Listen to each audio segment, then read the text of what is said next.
എല്ലാ പ്രിയപ്പെട്ടവർക്കും യേശുക്രിസ്തുവിന്റെ നാമത്തിൽ വന്ദനം. നമുക്ക് എബ്രായ ലേഖനം 4:8 വാക്യത്തെക്കുറിച്ച് അല്പനേരം ചിന്തിക്കാം.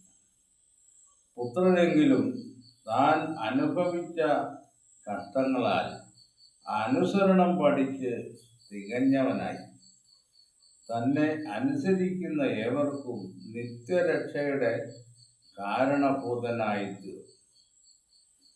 ഈ അനുസരണം എന്നുള്ളത് ദൈവത്തിൻ്റെ ദൃഷ്ടിയിൽ ഏറ്റവും വലിയ ഒരു ഗുണമാണ് മനുഷ്യനുണ്ടായിരിക്കുന്നത്. നമ്മുടെ പൂർവപിതാവായ ആദാമിനെ സൃഷ്ടിച്ച് ഏദൻ തോട്ടത്തിലാക്കിയതിന് ശേഷം ദൈവം ആദാമിൻ്റെ അനുസരണത്തെയാണ് പരീക്ഷിക്കുന്നത്. ആദാം അനുസരണമുള്ളവനാകുമോ എന്നറിയാൻ ഒരു ലളിതമായ നിയമം ഏദൻ തോട്ടത്തിൽ കൊടുത്തു. തോട്ടത്തിൻ്റെ നടുവിലുള്ള വൃക്ഷത്തിൻ്റെ ഫലം തിന്നരുതെന്നാണ്. നിസ്സാര കാര്യം. വേറെ ഇഷ്ടം പോലെ ഫലങ്ങളാകുന്നില്ല. അപ്പം അത് തിന്നാൽ നിങ്ങൾ മരിക്കും, തിന്നില്ലെങ്കിൽ മരിക്കില്ല. അനുസരണത്തിൻ്റെ നെഗറ്റീവും പോസിറ്റീവുമായ കാര്യങ്ങൾ കൃത്യമായി ദൈവം പറഞ്ഞു. പക്ഷെ ആദാം അനുസരണക്കേട് കാണിക്കുക, അനുസരിക്കുക എന്നുള്ളത് ആദാമിന് അത്ര എളുപ്പമായ കാര്യമായിരുന്നു. അപ്പൊ അനുസരണം എന്ന് പറഞ്ഞാൽ ആ വാക്കിൽ നിന്ന് എന്താണ് നമ്മൾ അർത്ഥമാക്കുന്നത്? മറ്റൊരാളുടെ ഇഷ്ടം നമ്മുടെ ഇഷ്ടമായിട്ട് സ്വീകരിക്കുകയും പ്രവർത്തിക്കുകയും ചെയ്യുന്നതാണ് അനുസരണം. ഇവിടെ ദൈവത്തിൻ്റെ ഇഷ്ടം ആദാം അനുസരിക്കണമെന്നുള്ളതാണ്. ഇത് ആദാമിൻ്റെ ഇഷ്ടമാണ് ആദാം ചെയ്തത്. അതിന് ചില കാരണങ്ങൾ ഉണ്ടെന്നുള്ളത് വേറൊരു വിഷയമാണ്. എന്ത് കാരണമായിരുന്നാലും ദൈവം പറഞ്ഞത് അനുസരിക്കുക എന്നുള്ളതാണ് പ്രമാണം. നമ്മുടെ കർത്താവ് ഇവിടെ ഭൂമിയിൽ വന്നതിൻ്റെ ശേഷം കർത്താവിനെ പരീക്ഷിക്കുവാൻ ദൈവം പിശാചിനെ അനുവദിച്ചു. ആദാമിനെയും പരീക്ഷിക്കുവാൻ പിശാചിനെ അനുവദിച്ചു.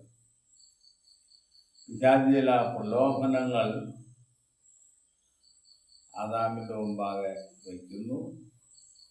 ആ പ്രലോഭനങ്ങളിൽ വശീകൃതനായിട്ട് അദ്ദേഹം അനുസരണക്കേട്.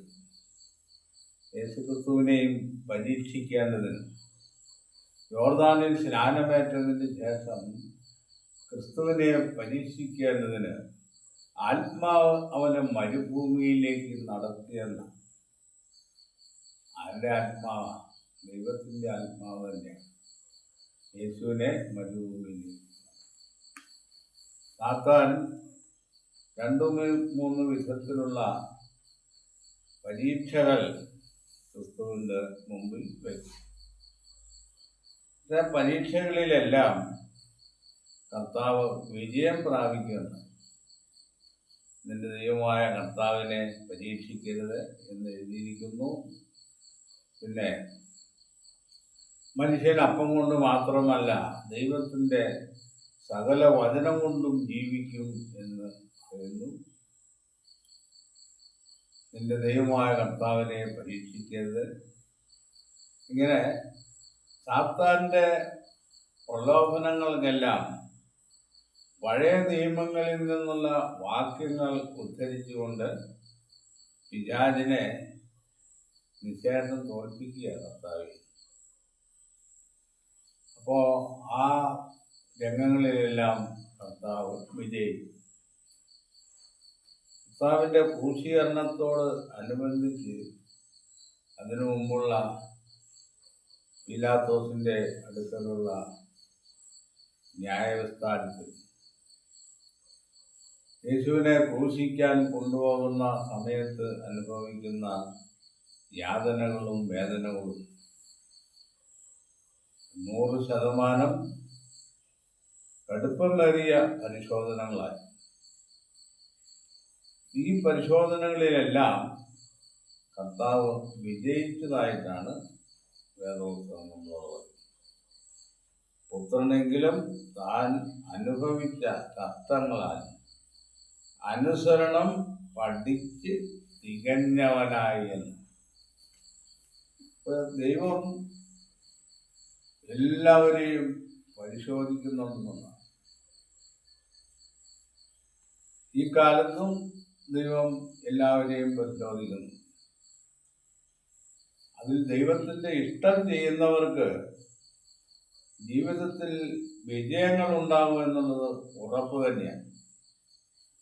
പിതാവിൻ്റെ പ്രലോഭനങ്ങളിൽ വീണു പോകുന്നതുകൊണ്ട് ഈ പരിശോധനകളിൽ മനുഷ്യൻ പരാജയപ്പെടുന്നു എന്നുള്ളതാണ്. അപ്പോൾ പരിശോധനകളിൽ വിജയിക്കുന്നവർക്ക് ഒരു വലിയ പ്രതിഫലം കാത്തിരിക്കുന്നു എന്നാണ്. നിത്യജീവന്റെ വാഗ്ദത്തമാണ് യേശുക്രിസ്തു മുഖാന്തരം ദൈവം മനുഷ്യർക്ക് നൽകുന്ന വാഗ്ദത്തം. അപ്പോൾ ഈ വാഗ്ദത്തം മറ്റുള്ളവർക്ക് നൽകുവാൻ കർത്താവ് തൻ്റെ യോഗ്യത തെളിയിക്കേണ്ടിയിരിക്കുന്നു. ആ യോഗ്യത തെളിയിക്കാനുള്ള കഠിനമായ പരിശോധനകളാണ് അനുനിമിഷവും കർത്താവിന് നൽകിക്കൊണ്ടിരുന്നത്. അപ്പോൾ ക്രൂശിലെ മരണത്തോളം അനുസരണമുള്ളവനായി തീർന്നതാണ്. മരണപര്യന്തമുള്ള വിശ്വസ്തതയാണ് ദൈവം യേശുക്രിസ്തുവിൽ നിന്നും പ്രതീക്ഷിച്ചുകൊണ്ടിരുന്നത്. അതുകൊണ്ടാണ് അനുസരണം പഠിച്ച് തികഞ്ഞവനായി കർത്താവ് ക്രൂശിൽ കിടന്ന് പറയുന്ന വിഷയവും ഇതിനോട് അനുബന്ധിച്ച് തന്നെയാണ്. സകലവും നിവൃത്തിയായി എന്ന് പറയുന്നു. എന്ന് പറഞ്ഞാൽ ക്രിസ്തുവിനെ കുറിച്ചുള്ള 140 പ്രവചനങ്ങൾ രേഖപ്പെടുത്തിയിരുന്നു. പഴയ നിയമ തിരുവെഴുത്തുകളിൽ ക്രിസ്തുവിനെ കുറിച്ചുള്ള പ്രവചനങ്ങൾ അത് അതേപടി എല്ലാം നിവൃത്തിയായി എന്ന് കർത്താവ്. ഇതുകൊണ്ടാണ് അനുസരണം പഠിച്ച് തികഞ്ഞവനായി എന്ന് പറയുന്നത്. ഈ തികഞ്ഞവനായതുകൊണ്ട് അത് പൂർണ്ണയാഗമായി ദൈവം അംഗീകരിച്ചതിൻ്റെ പേരിൽ യേശുക്രിസ്തുവിനെ പുനരുത്ഥാനം വഴി വീണ്ടും ജീവനിലേക്ക് പിതാവായ ദൈവം മടക്കിക്കൊണ്ടുവന്നു. ഇപ്പോൾ സകല നാമത്തിലും മേലായ നാമം നൽകിയില്ല. യേശുക്രിസ്തുവിന് പ്രത്യേക ഒരു പദവിയാണ് ഇതിൽ കൂടി നൽകപ്പെടുന്നത്. അവൻ ആത്മജീവിയായിരുന്നു, മനുഷ്യനായി വീണ്ടും ആത്മജീവിയുടെ ഉയർന്ന പടിയിലേക്കുള്ള അമർത്യപ്രകൃതിയിലേക്ക് യേശുക്രിസ്തു പുനരുത്ഥാനം ചെയ്തു എന്നാണ്. അപ്പോൾ ഈ വരം, അമർത്യപ്രകൃതിക്കുള്ള വരം കർത്താവിന് ലഭിച്ചത് പുനരുത്ഥാനത്തോടു കൂടിയാണ്. അപ്പം ഇങ്ങനെ പലവിധങ്ങളായ പരിശോധനകളിൽ കർത്താവ് അനുസരണം പഠിച്ച് തികഞ്ഞവൻ ആയതുകൊണ്ട് തന്നെ അനുസരിക്കുന്ന ഏവർക്കും നിത്യരക്ഷയ്ക്ക് കാരണഭൂതനായി തീർന്നു. ഇനി ഭാവിയിൽ യേശുക്രിസ്തുവിനെ അനുസരിക്കുന്നവർക്ക് നിത്യജീവൻ നൽകാൻ യേശുക്രിസ്തു യോഗ്യനാണ് എന്നുള്ളതാണ്. അതുകൊണ്ട് കർത്താവ് പറഞ്ഞത്, ഞാൻ എല്ലാവരെയും ഒടുക്കത്തെ നാളിൽ ഉയർത്തെഴുന്നേൽപ്പിക്കും. അപ്പൊ പുനരുത്ഥാനത്തിനും ന്യായവിധിക്കുമായിട്ടുള്ള അനുവാദം പിതാവായ ദൈവം യേശുക്രിസ്തുവിന് നൽകിയെന്നാണ്.